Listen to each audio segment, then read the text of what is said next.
We're going to continue reading A Bear Named Trouble every afternoon, just like we were doing before.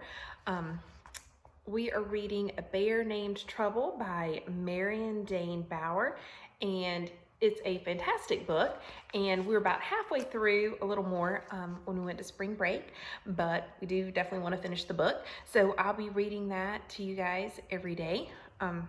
Just a little recap because it's been quite a while since we were reading this.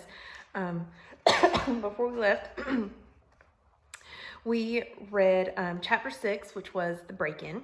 And in chapter 6, that is when Trouble broke into the zoo, and that's when Jonathan, that's the little boy's name, he found out that the bear that he had seen the night before on his porch had actually broken into the zoo. So that is where we are now. Let's see.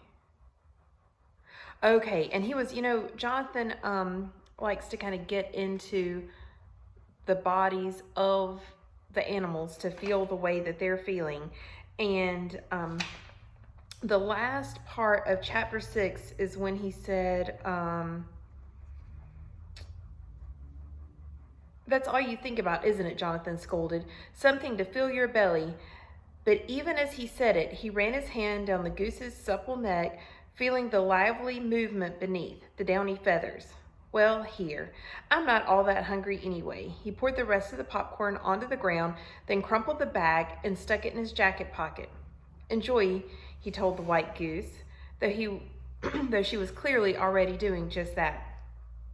As he moved toward Jake's pen, he felt his body fold down until in his mind he was walking on all fours, his feet flat on the ground. So this is when, at the end of chapter 6, when Jonathan is going into the bear's body and feeling what it would be like to be Trouble.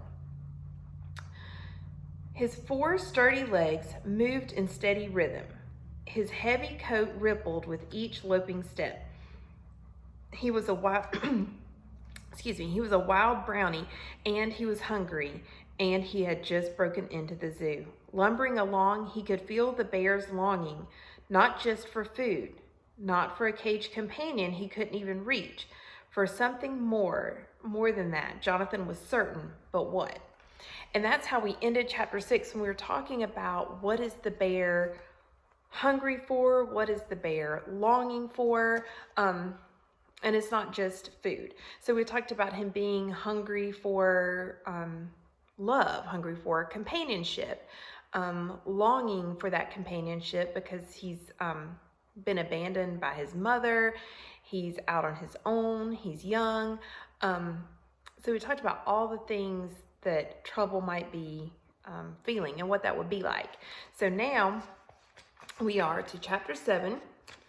And the title of chapter 7 is No. No with an exclamation mark. No. So think about what do you think is going to happen in chapter 7? Okay, so we know that the bear has broken into the zoo, and the title of the chapter is No, in quotation marks with an exclamation mark. So that means someone is saying no. So think about, before we read, what do you think is going to happen? Okay. Jonathan crept down the stairs in the dark. The occasional low snorts coming from his father's bedroom told him Dad was asleep, but he still didn't want to turn on the light. You never knew when he might awaken and start to ask questions. In the kitchen, Jonathan found a loaf of bread that Dad had bought just yesterday. He started to open it to take out a few slices, but then closed it up, picked up the entire loaf instead.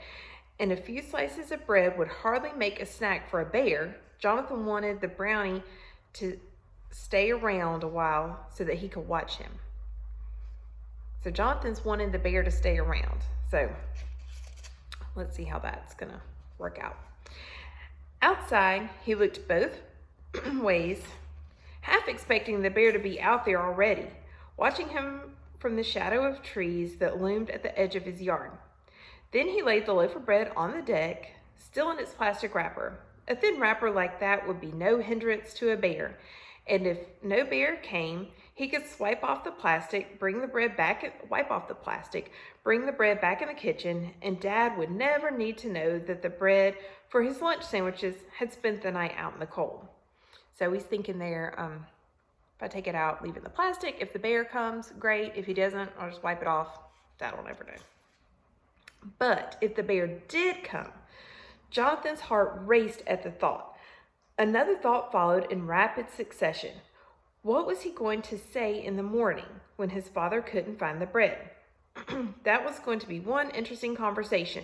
Jonathan could hardly admit that he had put the bread out hoping the bear would come by again. Luring wild animals with food was an even worse offense than disrupting the carefully planned diets of the ones being held in the zoo. Would Dad believe him if he said he had gotten hungry during the night and eaten the whole loaf himself? Jonathan struggled. He shrugged, stepped back inside, and carefully, quietly slid the glass door shut. The morning would have to take care of itself. Right now, he wanted to see the brownie again. He turned on the deck light. He had put in a fresh bulb before dinner. Remember in the last chapter, he had not changed the bulb. So he's put in a fresh bulb and put an armchair close to the deck door and curled up in it to wait. Come on, Bear, he whispered. Come on. So he's very hopeful. Kind of reminds me of a kid, staying up, trying to catch Santa Claus. So he's put the bread out on the deck. He's curled up in a chair and he's just watching and waiting and hoping that he's going to see the bear again. Okay, so now we're going to go back to the bear's point of view. Again, the young bear had spent the day sleeping, hidden in a thick clump of trees. The land was heavily treed, both inside and outside the zoo, so it was easy for him to find safe, private places to sleep. But now night had fallen, and he prowled once more. The night was less successful than the one before. He couldn't find any garbage cans this time. He located another bird feeder and smashed it into splinters, trying to get the remaining few seeds out. And then, whether by accident or intent, he ended up at the deck where he had met the young human before, though he had found no food there the first time. This time he was lucky. A full loaf of bread lay waiting, and he gobbled it, plastic wrapper and all. His jaw still ached, and his teeth didn't mesh on the side where the moose had kicked him. But the bread was soft and went down in quick gulps. So remember, he had been kicked in the jaw by the mother moose, so his jaw still hurts, and he's still kind of just looking for soft food that he can eat easily. So we are going to stop there for today. That's not all of chapter 7, but it's the part that we're going to read for today. And now, what I want you guys to do is, in your packets, you have these bear puzzles. So what I want you to do is cut out the 4 puzzle pieces. You're going to arrange the puzzle pieces so that they make a bear. As you can see right now, you have 4 parts of a bear, but they're in the wrong order. So I need you to cut these out. You can color them and then arrange your puzzle so that it makes your bear shape. Okay? And then tomorrow we're going to finish reading chapter 7.